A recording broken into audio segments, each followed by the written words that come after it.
कर्मों के साथ लिपायमान नहीं होता।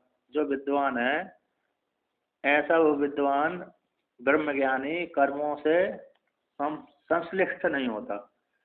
पाप वाले कर्मों से भी संश्लिष्ट नहीं होता और पुण्य वाले कर्मों से भी संश्लिष्ट नहीं होता।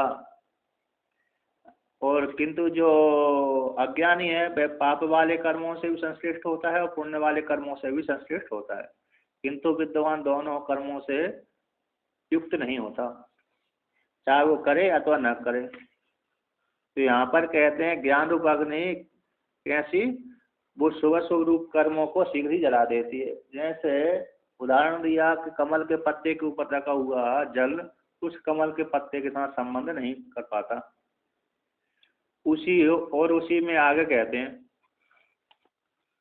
यद वन मंत्र बलोपेतः क्रीडन सर्पैर नः संदंस्यते क्रीडन अपि ही नः लिप्येतः तद्वद इंद्रिय पन्नगहि। ये हमारे पे 36 नंबर पृष्ठ पर चल रहा है। तो यहाँ पर कहते हैं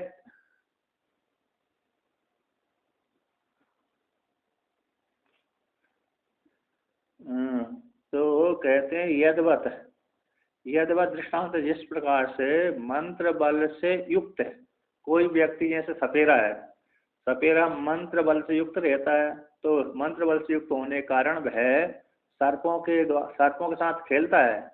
तो सर्पों के साथ खेलने पर भी वह सर्पों से सपेरा को, है ना, सर्प पकड़ने वाले को तो सपेरा को न दंशते, दंशता नहीं है, क्योंकि उसके पास में मंत्र शक्ति है।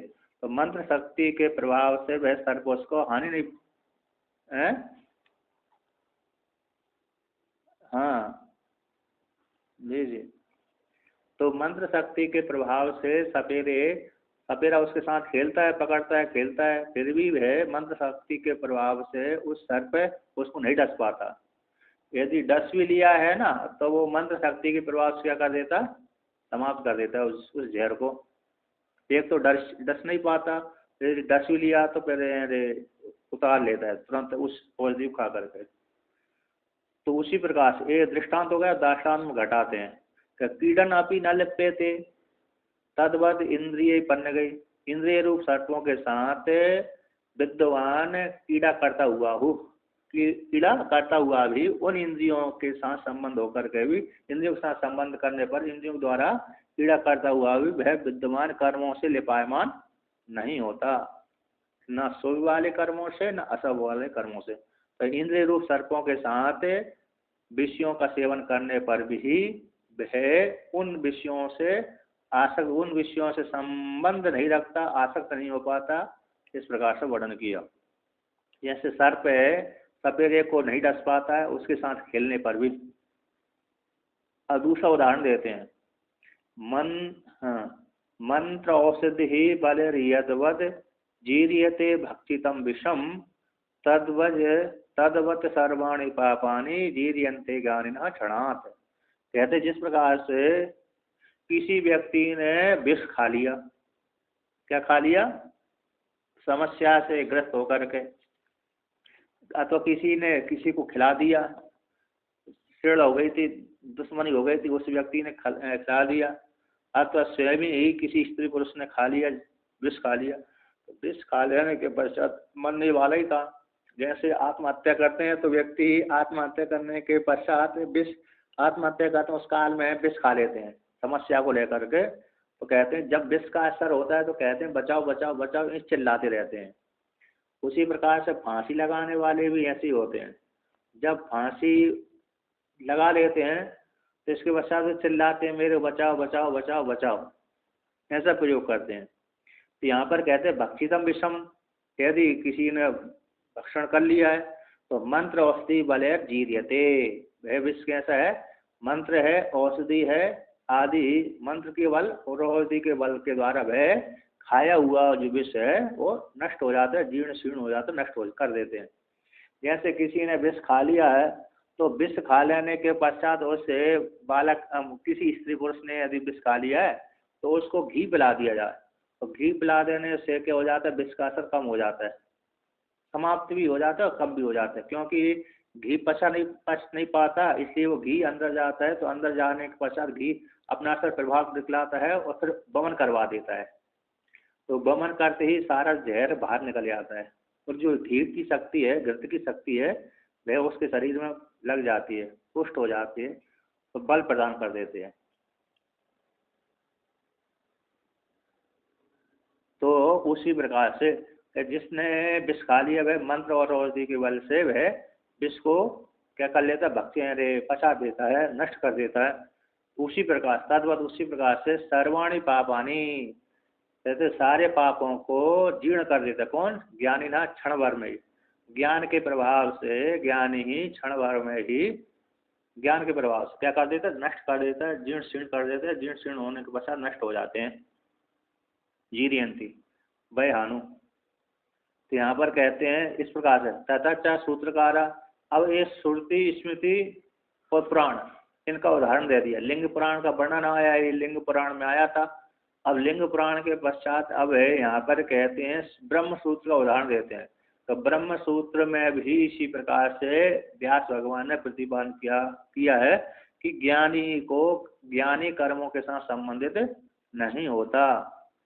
कर्मी तो अरे कर्मों के साथ संबंधित होता है, किंतु ज्ञानी कर्मों के साथ संबंधित नहीं होता।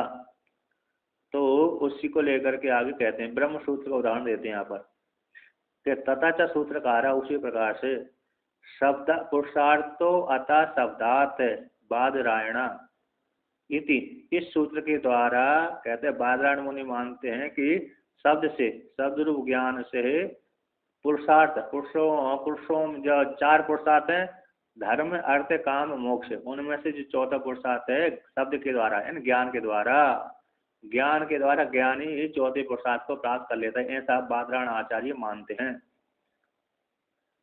और पूर्व मीमांसा के जैमिनी आचार्य कहते हैं कि मात्र स्तुति है, अर्थवाद मात्र है, ऐसा वो कहते हैं। किंतु कहते हैं ज्ञान से मोक्ष रूप पुरुषार्थ की प्राप्ति हो जाती है, ऐसा बादरायण आचार्य कहते हैं। तो ये कहते हैं इति ज्ञान से परम पुरुषार्थ है, तो तुम अभिधाय, कहते हैं ज्ञान का ही परम पुरुषार्थ में हेतुत्व को कह करके, परम पुरुषार्थ मोक्ष रूप पुरुषार्थ है, चौथा पुरुषार्थ है, यानी धर्म भी ज्ञान से प्राप्त हो जाता है और मोक्ष भी इसी ज्ञान से ही प्राप्त होता है। परम पुरुषार्थ जो मोक्ष है वो ज्ञान का ही, ज्ञान ही उसमें कारण है। तो परम पुरुषार्थ की प्राप्ति में हेतु कौन है? ज्ञान है। इस प्रकार से कह करके तो कहते वहां पर शेषत्वात् पुरुषार्थवाद हो यतः, ये ब्रह्म सूत्र का 3, 4, 2 का सूत्र है, पहले 3, 4, 1 का था। तो यहाँ पर कहते हैं अरे जैमिनी शेषत्वात् पुरुषार्थवादो यतः अन्येषु इति जैमिनी, कि जैमिनी आचार्य क्या मानते हैं, कहते हैं जैसे ज्ञान को अंग मानते हैं, जैसे कर्ता किसी यज्ञ में कर्म का अंग होता है, उसी प्रकार से ज्ञान भी कैसा है? कर्म का अंग है। जैसे 10 पूर्णमास है, 10 पूर्णमास जो है प्रकृति याग है, तो 10 पूर्णमास जो प्रकृति याग है उसका अंग याज प्रयाज अनुराज होते हैं। तो याज प्रयाज अनुवाद क्या करते हैं, उसके एक वाक होकर के फलपूर्व के साथ संधि कर लेते हैं, फलपूर्व युक्त होकर के, आती छोटे छोटे जो पुण्य हैं मिल करके एक प्रकृति याग के साथ जोड़ करके एक अपूर्व की उत्पत्ति करते हैं। ऐसे एक कर्म से इतना पुण्य बन गया, एक कर्म से इतना पुण्य बन गया, एक कर्म से इतना पुण्य बन गया, तो मिल करके इतना पुण्य बन गया। तो प्रकृति याग मतलब बड़े याग, तो जो प्रधान याग है उसको प्रकृति याग बोलते हैं। तो प्रकृति याग के जो अंग प्रयाज अनुराज उपयाज आदि होते हैं, छोटी छोटी इष्टियाँ, तो छोटी छोटी इष्टियाँ मिलकर के ही पुण्य बनाती हैं, बड़ा पुण्य बनाती हैं। तो प्रकृति याग के साथ है वो उनका प्रयाज अनुराज आदि कैसे अंग होते हैं, कर्म के अंग होते हैं। तो विधि वाक्य के बड़े प्रकृति याग के साथ छोटे उसके कर्म अंग होते हैं। उसी प्रकार से तो कर्म कौन कर रहा है? कर्ता। तो कर्ता कर्म का अंग होता है, तो अंग होने से उस कर्ता में प्रतिष्ठित जो ज्ञान है वह भी कैसे कर्म का अंग है, तो शेष होने से।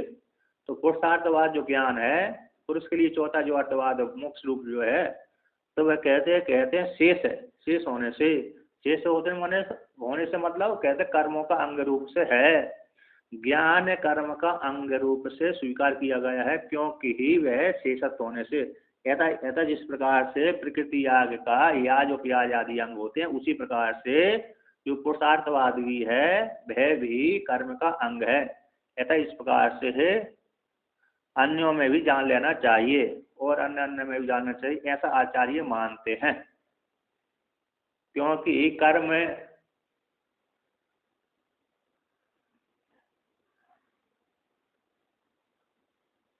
हाँ उसी कर्म का एक, क्योंकि कर्ता कर्म का अंग हो तो बिना कर्ता के कर्म नहीं सिद्ध होगा, है ना। बिना कर्ता के ये कर्म सिद्ध नहीं हो रहा, तो कर्ता को ही ज्ञान की प्राप्ति होती है। तो जैसे परंपरा के माध्यम से जो कर्ता कर्म का अंग हो गया, तो कर्ता कर्म का अंग हो गया, अंग वो जो कर्ता ज्ञान करेगा वह भी कर्म का ही अंग है परंपरा से, है क्या नहीं। इसलिए कर्म का अंग कर्ता बनने के माध्यम से वो कर्म ही ज्ञान भी कर्म का ही अंग है, ऐसा आचार्य मानते हैं। क्योंकि बिना ज्ञान के बिना कर्म के बिना कर्ता के कर्म संपादित नहीं हो सकता। स्वतंत्र कर्म है तो बिना कर्ता के नहीं होगा, और कर्ता में ज्ञान है ही नहीं है तो फिर कैसे करेगा।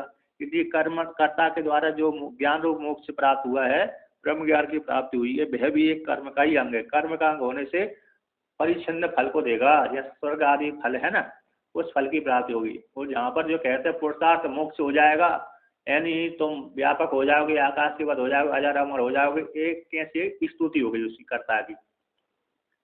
इसलिए पूर्व मीमांसा के अनुसार जो ज्ञान कांड है मात्र अर्थवाद परक है ना। अर्थवाद परक होने से, स्वतंत्र फल वाला न होने से मात्र जीव की स्तुति है। कौन सी है जी, के तुम इतने मान हो जाओगे, व्यापक हो जाओगे, इतना के उसकी प्रशंसा। जैसे पहले के ऋषि मुनि, पहले के राजाओं के पास में जो मंत्री आदि होते थे, किसी को काम लेना है तो उस मंत्री को बतला देते थे, प्रशंसा कर देते थे, अरे आपके बिना तो राजा कुछ कर ही नहीं सकता है, आप तो इतने महान है, आप जैसी बोलेंगे वही काम हो जाएगा, है कि नहीं।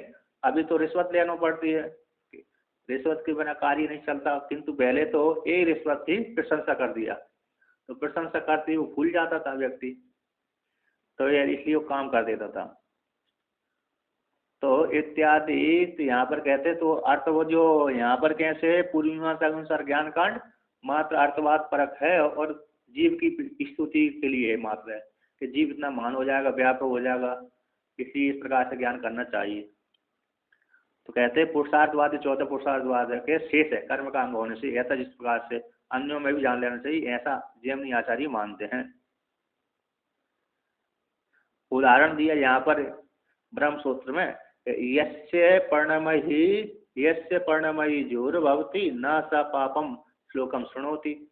ये उदाहरण दिया ब्रह्म सूत्र में। कहते जिस कर्ता के याग में पर्णमयी झूर भवती, पर्णमयी पलाश की वो आहुति डालने की शुरुआत होती है ना।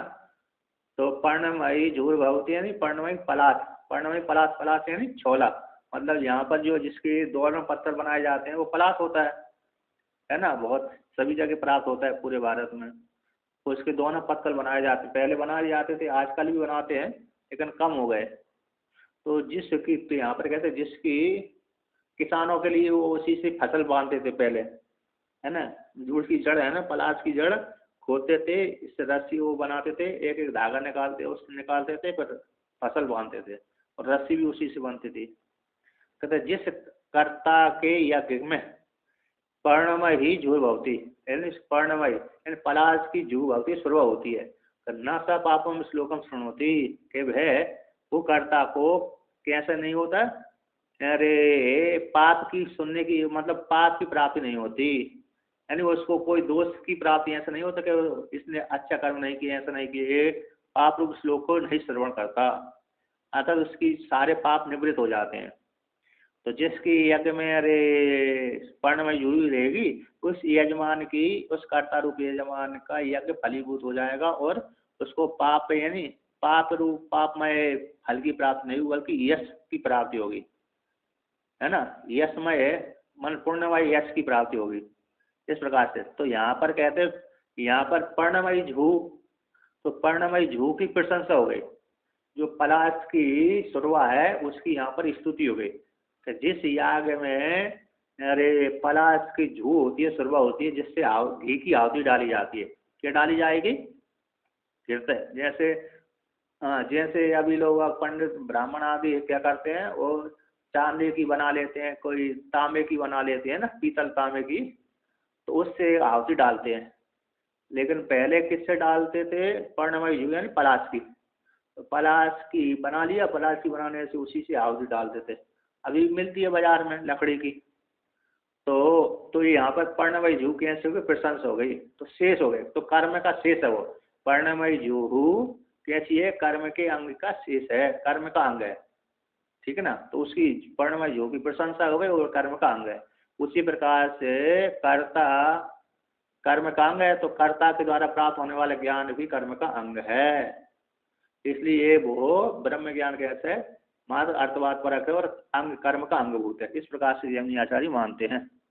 कहते अब आगे कहते हैं इत्यादि ना, किसके द्वारा? इस वाक्य के द्वारा। शेषत्वात् अर्थवादो यथा जैमिनी अन्येषु इति जैमिनी। ये वाक्य पूरा अन्य यथा अन्येषु इति जैमिनी, ऐसा आचार्य मानते हैं। अन्यों में भी जान लेना चाहिए। कहते इत्यादि न कर्म अपेक्षित कर्तृ ही प्रतिपादकत्वेन विद्याया कर्म शेषत्वम आकांक्षा। कहते इत्यादि वाक्य के द्वारा, ब्रह्म सूत्र के वाक्य द्वारा कर्म अपेक्षित, कर्म की अपेक्षा कौन रखता है? कर्ता के कर्ता है ना, कर्ता कर्म की अपेक्षा रखता है। अतः कर्म को कर्ता की अपेक्षा होती है। कर्ता यदि नहीं है तो कर्म किसके लिए है? इसलिए कर्म का अंग कौन है? कर्ता है। तो कर्म अपेक्षित कर्ता प्रतिपादक, कर्ता के द्वारा प्रतिपादित होने वाला जो कर्म है ना, उसी कर्ता के द्वारा प्रतिपादकत्व रूप से विद्या का भी, जैसे कर्म का अंग कर्ता है, उस और कर्ता को विद्या की प्राप्ति होती है। तो विद्या की प्राप्ति होने से विद्या कर्म में और कर्ता में प्रतिष्ठित होने के कारण वह विद्या का भी कर्म शेषत्वात्, कैसे? कर्म शेषत्वम, वे कर्म का शेष है, इस प्रकार से आशंका हो गई। जैसे कर्ता कर्म की अपेक्षा रखता है, वो कर्म का अंगभूत है, उसी प्रकार से कर्ता में प्रतिपादित होने वाला, कर्ता में उत्पन्न होने वाला ज्ञान वह भी कर्म का शेष है। इस प्रकार से आशंका हो जाने पर तो बादरायण आचार्य कहते हैं ऐसी बात नहीं है, उसमें खंडन करते हैं।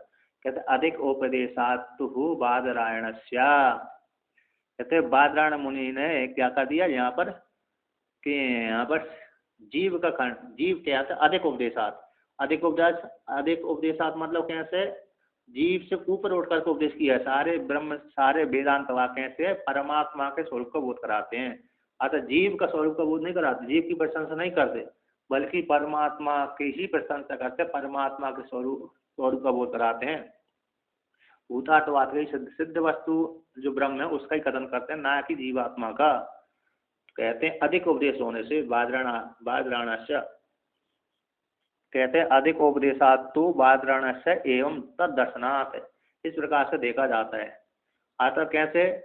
वहाँ पर उपनिषद वाक्यों में मात्र केवल कर्ता संसारी जीवात्मा की उपदेश नहीं है, तो वहाँ पर उसको वहाँ उपदेश करने के पश्चात भी वहाँ से ऊपर अधिक उपदेशात होने से मतलब अरे ब्रह्म के स्वरूप का बोध कराया जाता है कि जीव परमात्मा ही है, ना कि कर्ता भोक्ता है।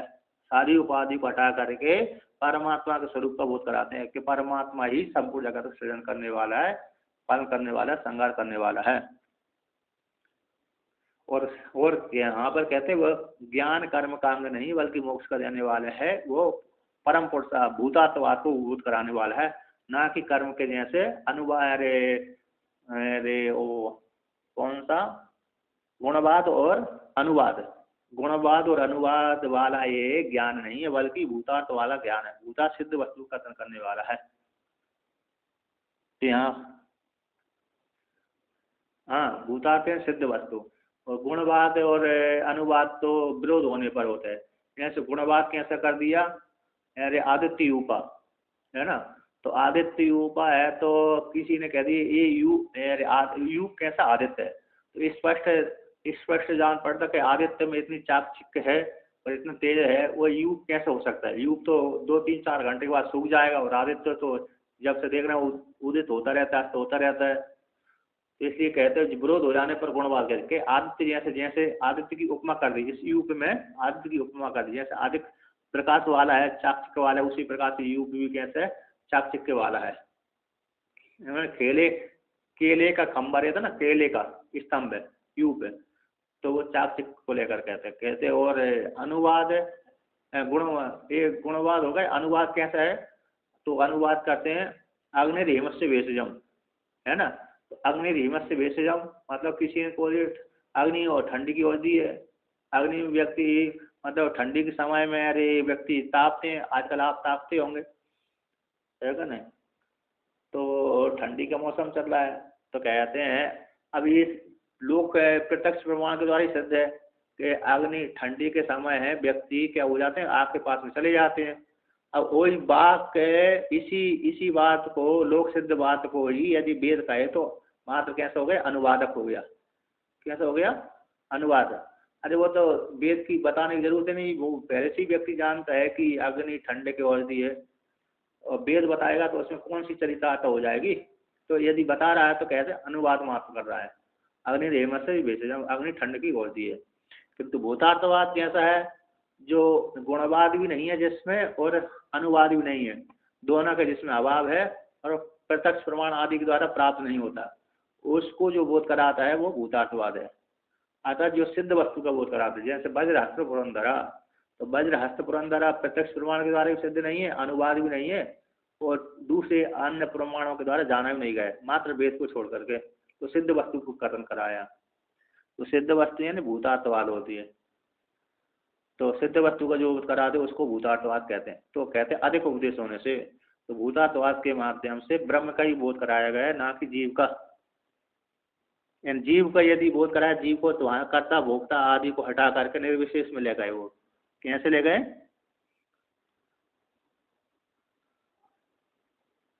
तो वहां से जी यहाँ पर क्या कहते हैं, ऊपर असंसारी परमात्मा का ही बोध कराया है, यानी कर्ता होता जीवात्मा को बोध नहीं कराते। तो कर्ता होता जो है तो कैसे संसार की प्राप्ति होती है। जो व्यक्ति सकामी है वह संसार की प्राप्ति कराने वाला ही होता है। इसलिए वहां पर ऊपर से जीव से उठ करके ब्रह्म के स्वरूप का ही बोध कराया है कि जीव कौन सा, परमात्मा ही है क्या नहीं। अधिक उपदेशात मतलब जीव से ऊपर का उपदेश किया गया है, ऐसा बादरायण आचार्य मानते हैं।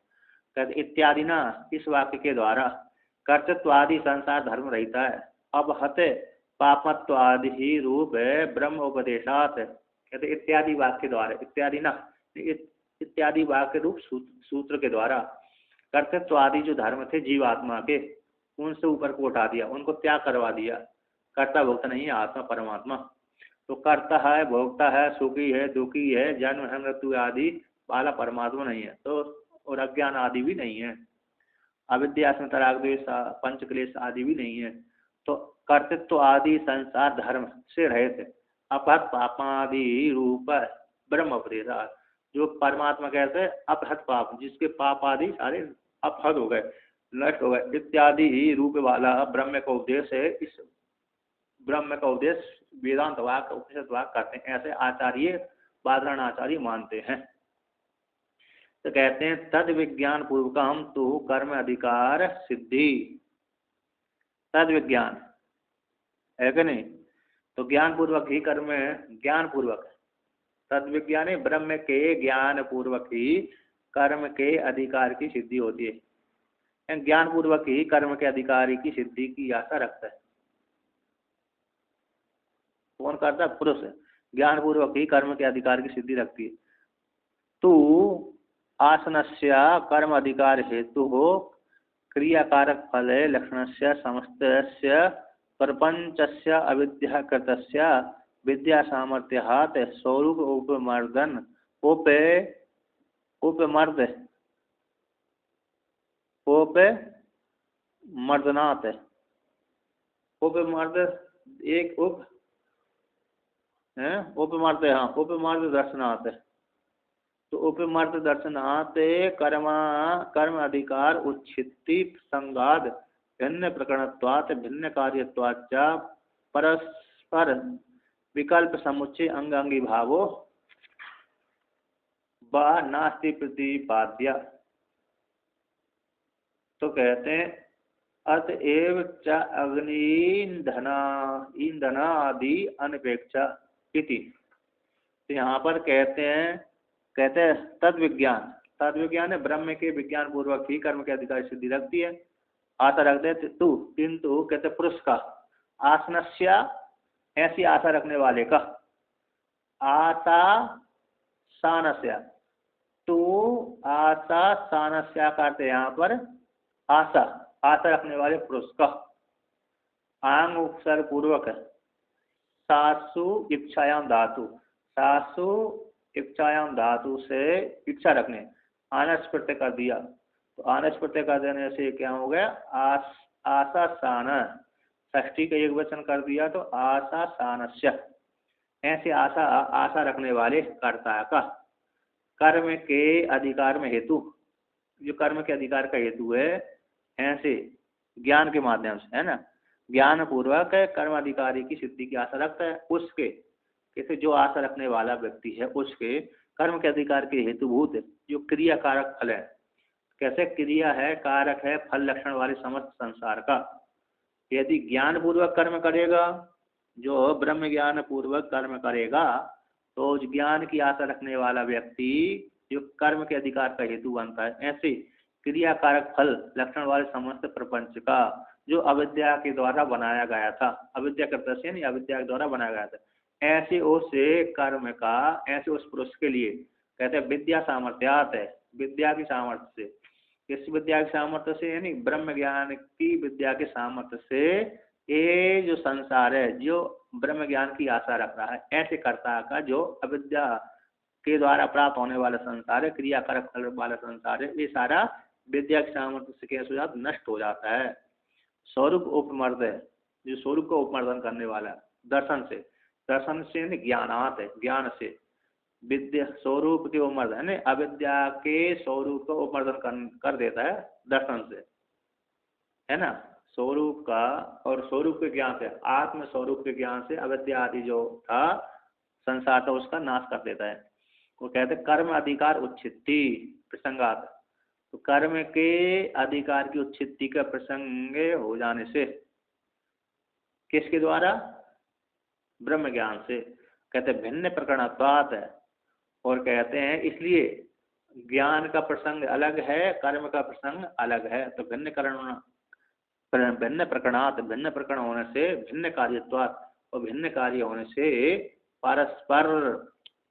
परस्पर विकल्प है, कहते ज्ञान और कर्म का जो विकल्प है एक दूसरे के साथ रहना अथवा अलग अलग रहना, है ना, अलग परस्पर विकल्प समुच्चय, तो विकल्प के एक बार एक कर लो, एक बार एक कर लो, ये समुच्चय, और अंग अंगी भाव, ये अंग अंगी भाव उस ज्ञान में नहीं बनते, अंग अंगी भाव न अस्ति प्रतिपाद्य, ऐसा प्रतिपादन नहीं किया गया, क्योंकि जैसे ही कर्म और ज्ञान का समुच्चय करेंगे उसी काल में ज्ञान क्या कर देगा, विद्या की सामर्थ्य से कर्म के अधिकार हेतु क्रिया कारक फल लक्षण वाले संपूर्ण संसार को निवृत्त कर देगा। इसलिए निवृत्त करते ही उसमें अंगांगी भाव नहीं बन सकते, समुच्चय भी नहीं हो सकता और विकल्प भी नहीं हो सकता, और अंगांगी भाव भी नहीं हो सकता कि कर्म का अंग ज्ञान हो जाए।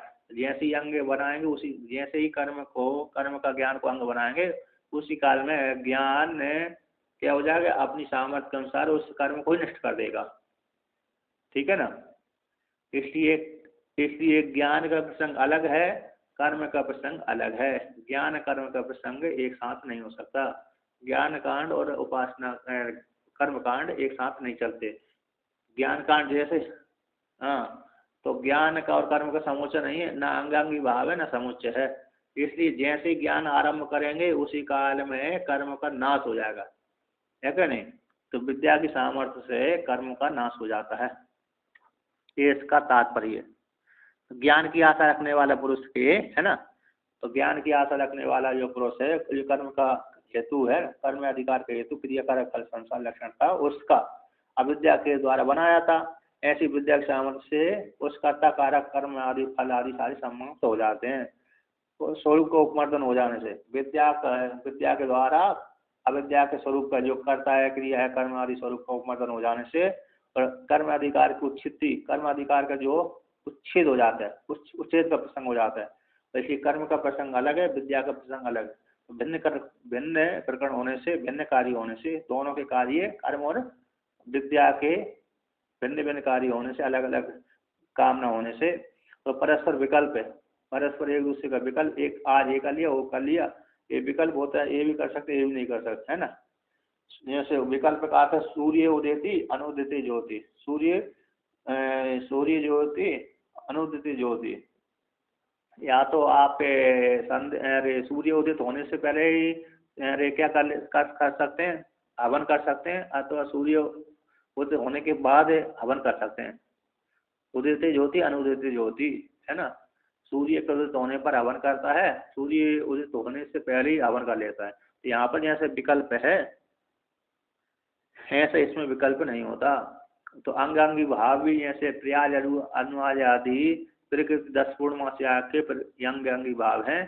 एक प्रकृति 10 पूर्णमास्याग अंगी हो गया और याज प्रयाज अंग हो गया, ऐसा भी इसमें नहीं बन सकता।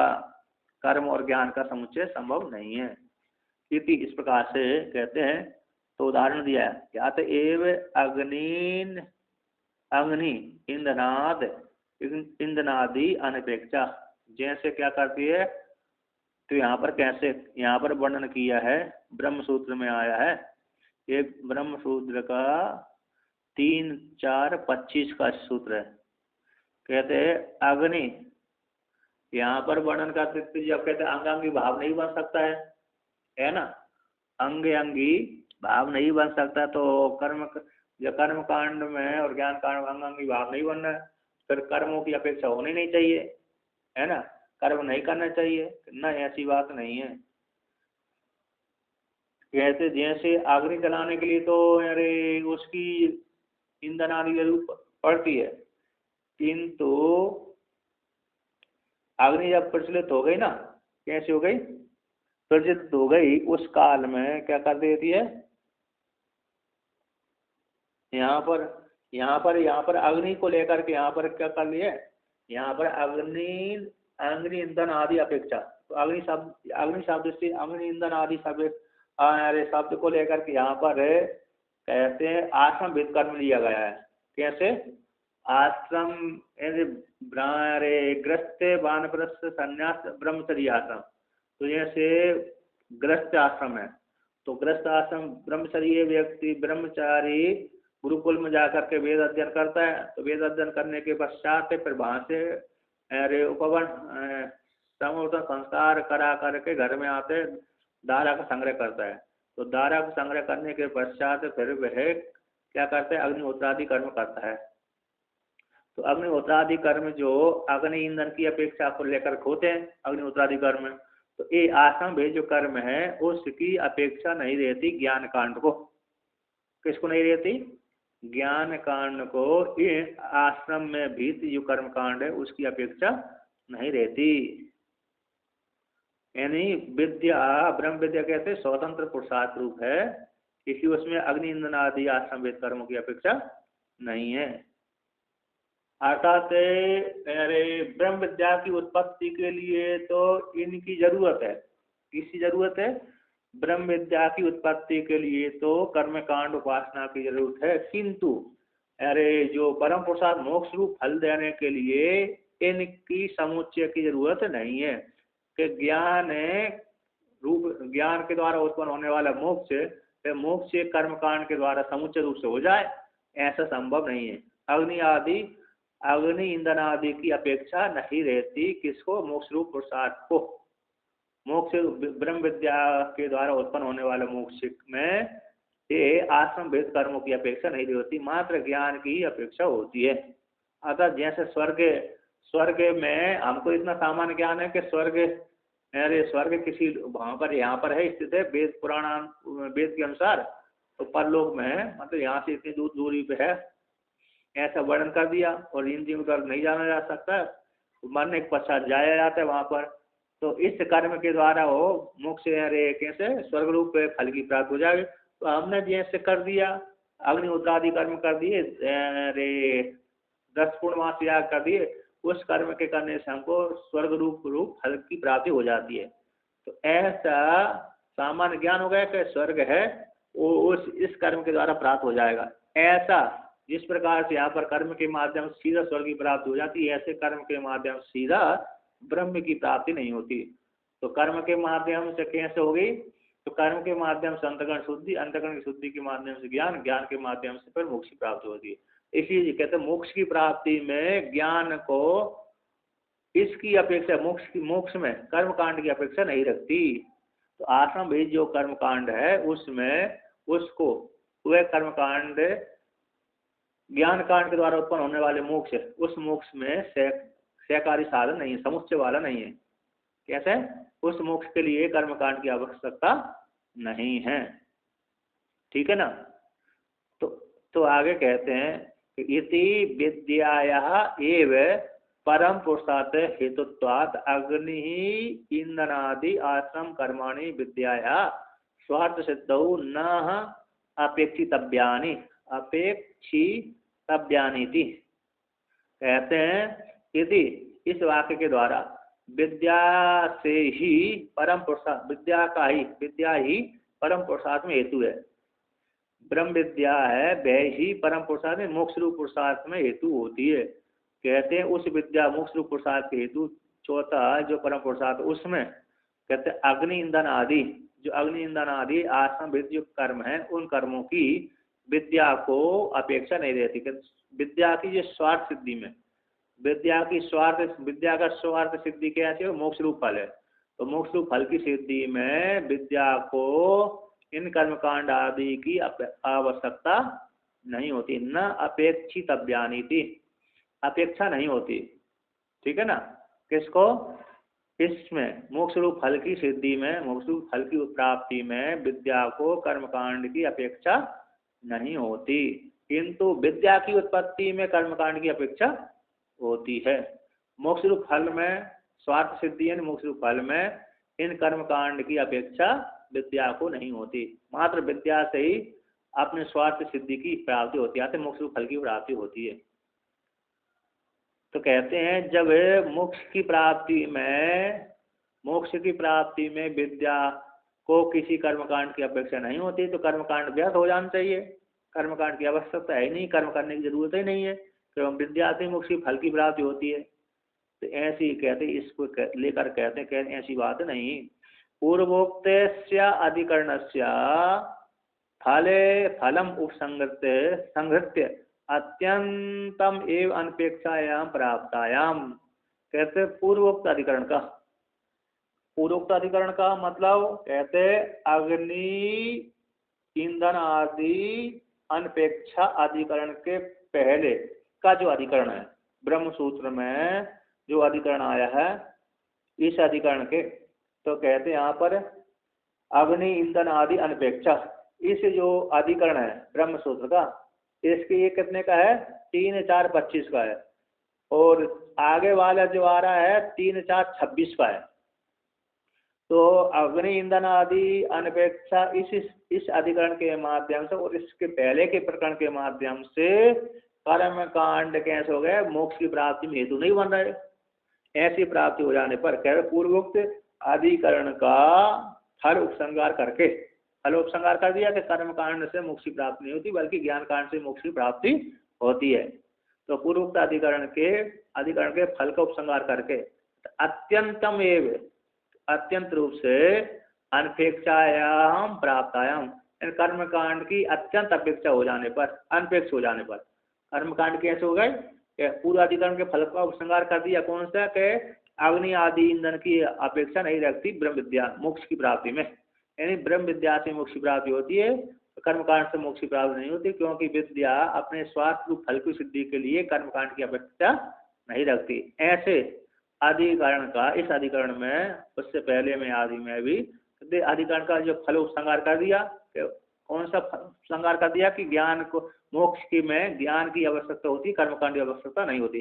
ऐसा उपसंहार करने के अनंतर कर देने पर अत्यंत रूप से अनपेक्षायाम प्राप्तायाम, कर्म कांड की अत्यंत रूप से अनपेक्षा की प्राप्ति हो जाने पर, यानी व्यर्थ हो जाने पर, कर्म कांड कैसा हो गया? व्यर्थ हो गया।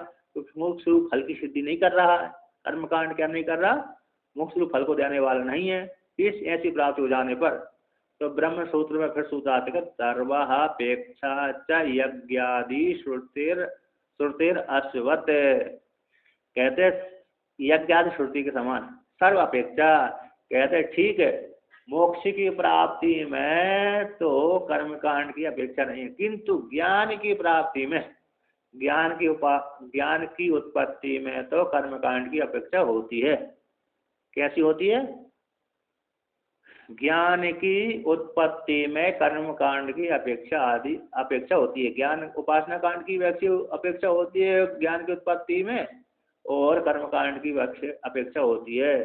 ज्ञान को अपनी उत्पत्ति में कर्मकांड और उपासना कांड दोनों की अपेक्षा होती है। सर्वापेक्षा यज्ञादि श्रुति से, जैसे अश्वत, जैसे अश्व कैसा होता है? योग्यता के अनुसार जोड़ा जाता है। जैसे अश्व को हमेशा गाड़ी उसी में जोड़ सकते हैं, किसमें? टांगे में जोत सकते हैं, उसके ऊपर सवारी की जा सकती है, किंतु हल में उसको नहीं जोता जा सकता। अश्व को किस में नहीं जोता जा सकता? कि हल में नहीं जोता जा सकता, क्योंकि योग्यता के अनुसार ही उसका विवाद किया जाता है। बैल को ही हल में जोता जाता है, किंतु अश्व को नहीं जोता जाता। उसी प्रकार से मोक्ष की प्राप्ति में मात्र ज्ञान ही साधन है, किंतु ज्ञान की उत्पत्ति में कर्मकांड उपासना की आवश्यकता होती है। उसी को भगवान इन्होंने कहते हैं, उसी को श्रुति,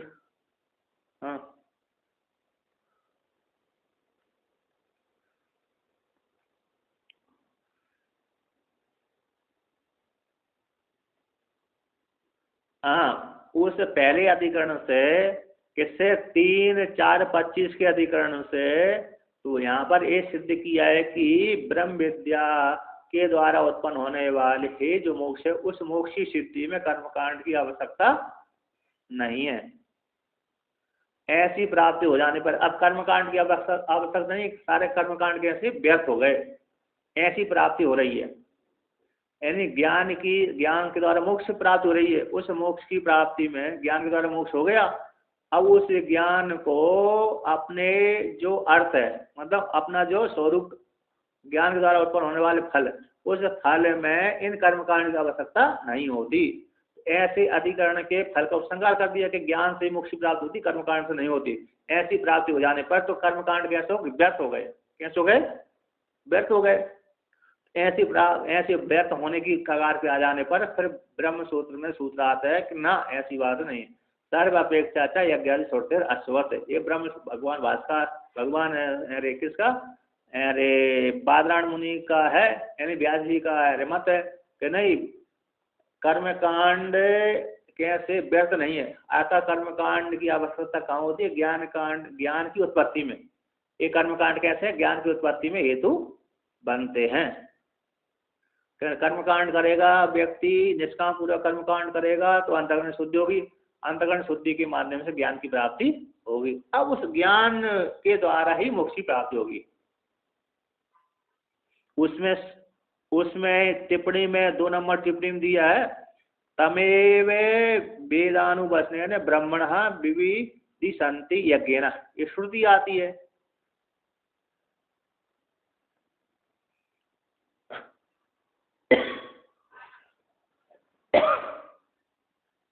हाँ, निष्काम कर्म करने पर ही, हाँ निष्काम पूर्वक कर्म करेगा तो अंतःकरण शुद्धि होगी। अंतःकरण शुद्धि होते ही ज्ञान की योग्यता आएगी। इसलिए भगवान क्या कहते हैं? गीता में ददामि बुद्धि योगम।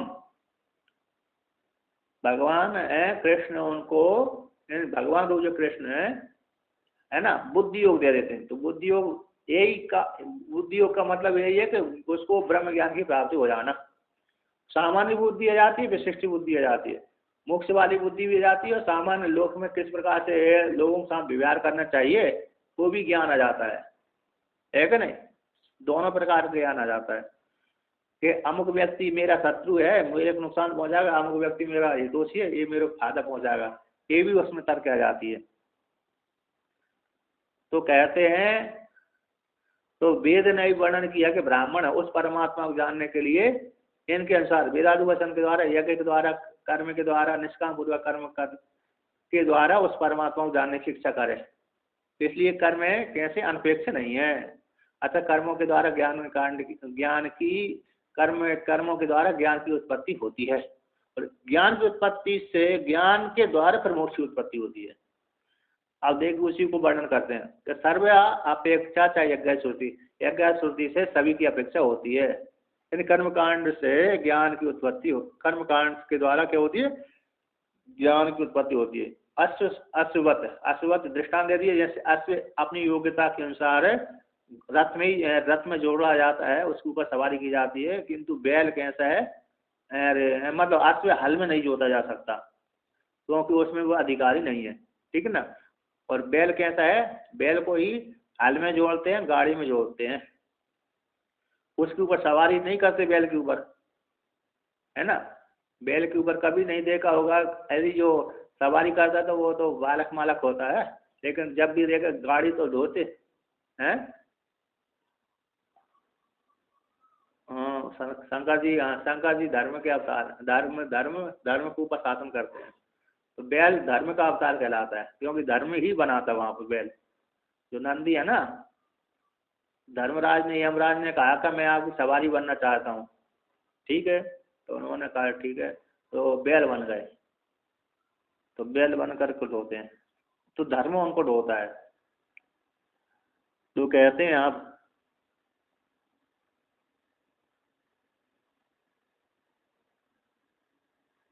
हाँ बैल, हाँ हाँ,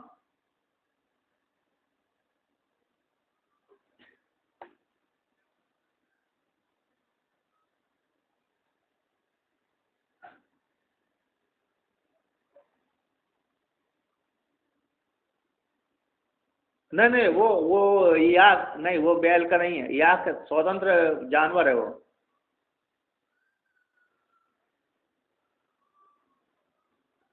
हाँ लेकिन वो याक स्वतंत्र है, दूसरी जाति है, बैल नहीं है, याक को बैल नहीं कहते, वो दूसरे जानवर हो गया। तो देखिए यहाँ पर कहते हैं इति न अत्यंत अनपेक्षा, इस वाक्य के द्वारा अत्यंत उसकी अनपेक्षा नहीं होती कर्मकांड की। कहता निकृष्ट भाव को नहीं प्राप्त हुआ, कहता उपेक्षा भाव नहीं हो, तो इसकी उपेक्षा नहीं कर सकते। अतः उसकी अपेक्षा रहती है कर्मकांड की, कहाँ तक रहती है कि ज्ञान की उत्पत्ति तक, ज्ञान की उत्पत्ति तक उसकी अपेक्षा रहती है।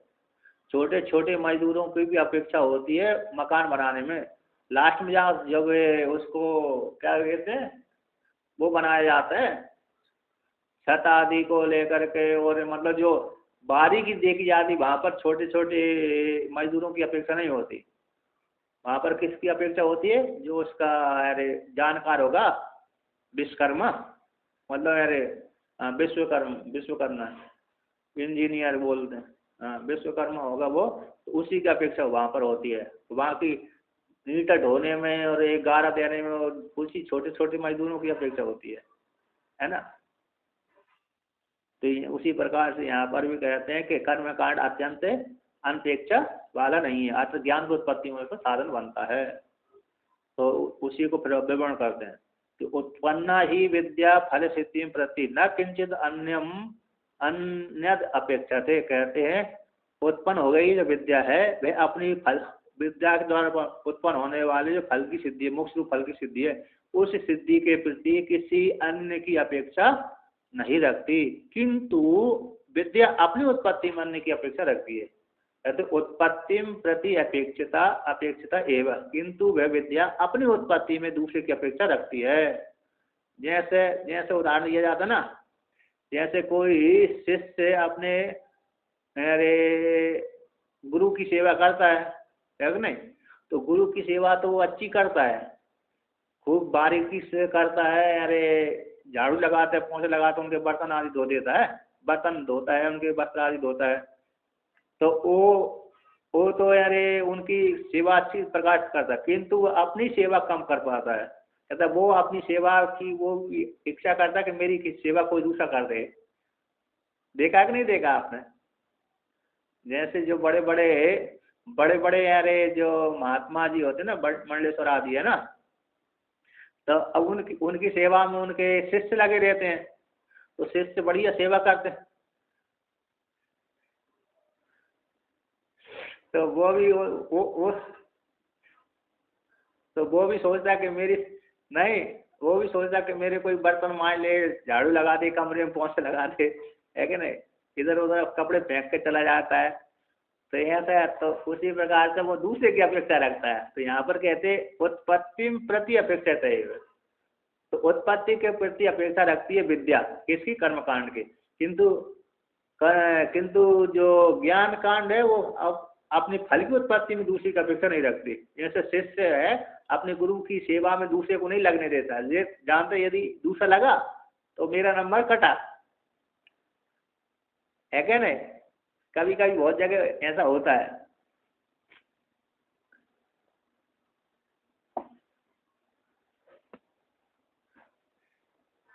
हाँ, विद्या अपनी उत्पत्ति में दूसरे की अपेक्षा रखती है, किंतु अपने द्वारा, हाँ, किंतु दूसरे के द्वारा विद्या का जो फल है, विद्या का फल क्या है? मोक्ष की प्राप्ति। मोक्ष की प्राप्ति में वह दूसरे की अपेक्षा नहीं रखती, कर्मकांड की अपेक्षा नहीं रखती।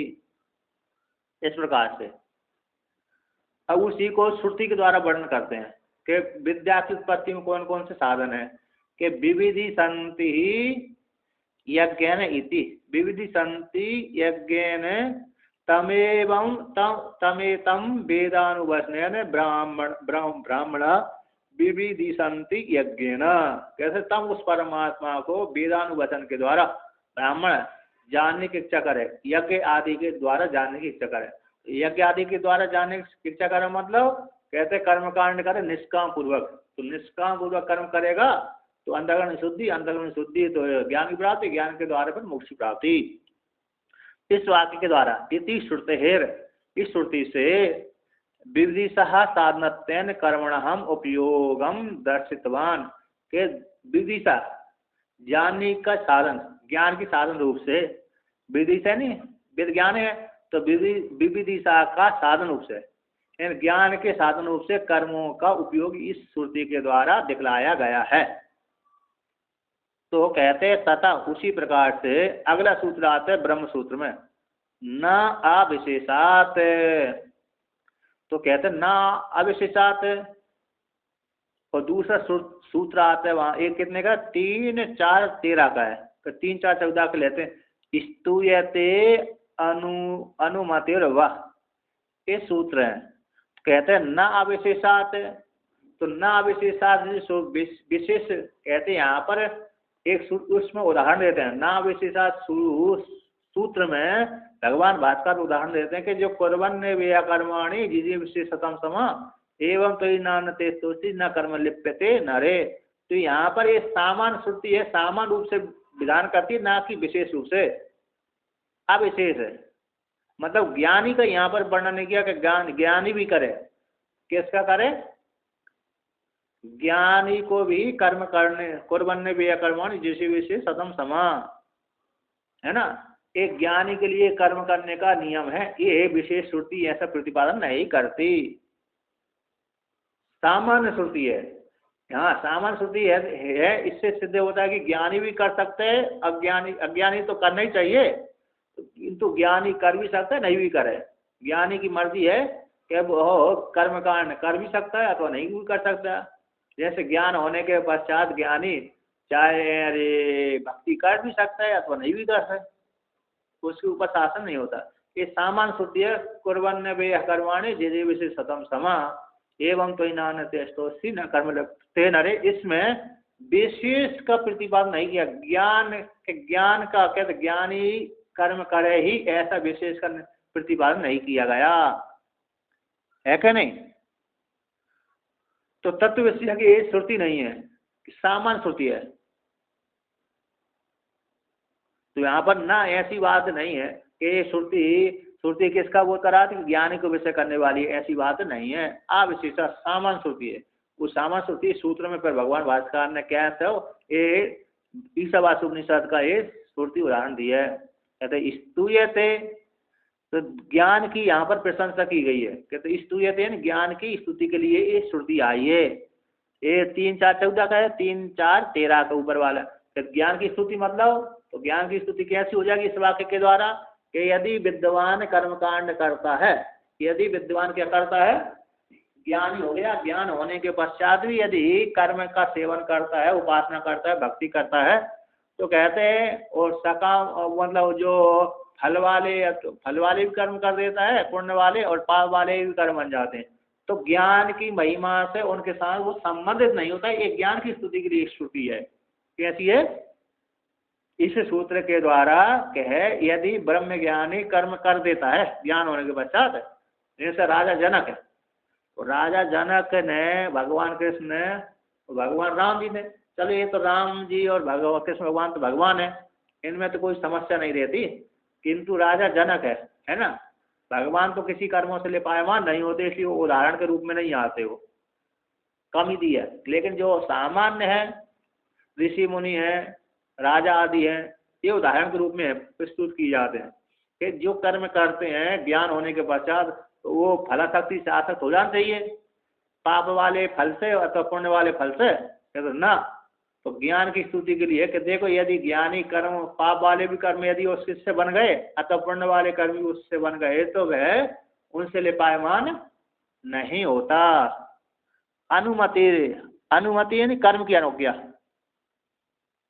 कहते कर्म की तत्व ज्ञान के लिए जो कर्म अनुज्ञा है वो मान तो यदि कर्म करता है कुर्वन्ने भी कर्म सतम समा, है ना, कैसी कर्म अनुज्ञा, कर्म को जानना।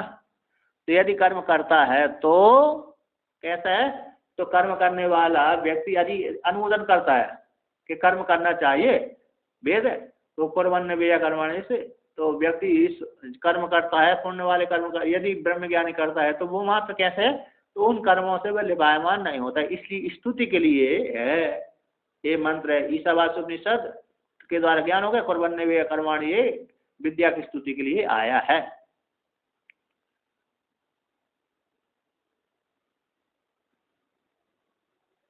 तत्व ज्ञान, तत्व के होने पर जीवन पर्यंत यदि कर्म करने पर भी कर्म का लेप नहीं होता, ऐसा श्रुति का अभिप्राय है ना। तत्व ज्ञान की स्तुति की गई है उस किसके वाक्य के द्वारा, कुर्वन्ने भी कर्माणि के द्वारा। तो यहाँ पर इस प्रकार से इसका सार है, उसी को भगवान फिर कहते हैं इति सूत्र तो है कुर्वन्ने वा इति मंत्रस्य अविद्वद्विषयत्वेन विद्यास्तुतित्वेन च अर्थ द्वयम दर्शितवान। कहते हैं ये सूत्र द्वय के द्वारा, सूत्र द्वय के द्वारा ना विशेषात स्तुत है अनुमतिर्वा, ये 2 सूत्र हो गए, एक 13वां सूत्र, एक 14वां सूत्र। इस सूत्र द्वय के द्वारा कुर्वन्ने भी कर्माणि जिजी विशेषण समा, इस मंत्र में ईशावास्योपनिषद का द्वितीय मंत्र में, तो द्वितीय मंत्र का अज्ञानी को विषय करने वाला है और विद्या की स्तुति के लिए अर्थ द्वयम दर्शितम, इस मंत्र के द्वारा 2 अर्थ दिखलाए गए हैं कि अज्ञानी के लिए तो नियम पूर्वक कर्म करें, है ना, निष्काम पूर्वक कर्म करें जिससे विद्या की प्राप्ति हो जाएगी, अंतःकरण शुद्ध हो जाएगा, अंतःकरण शुद्ध हो जाएगा तो फिर पाप पुण्य कर्मों से लिपायमान नहीं होगा। और यदि विद्वान करता है ना, तो विद्वान करता है तो वो देखो कर्म करने के पश्चात कर्म उसके साथ संबंधित नहीं होते, ठीक है ना। तो क्या हो गई, ये स्तुति हो गई उसकी। तो विद्या की स्तुति के लिए और कर्म कांड के लिए नियम पूर्वक विधान करने के लिए इस मंत्र के द्वारा 2 अर्थ को दिखलाए गए हैं।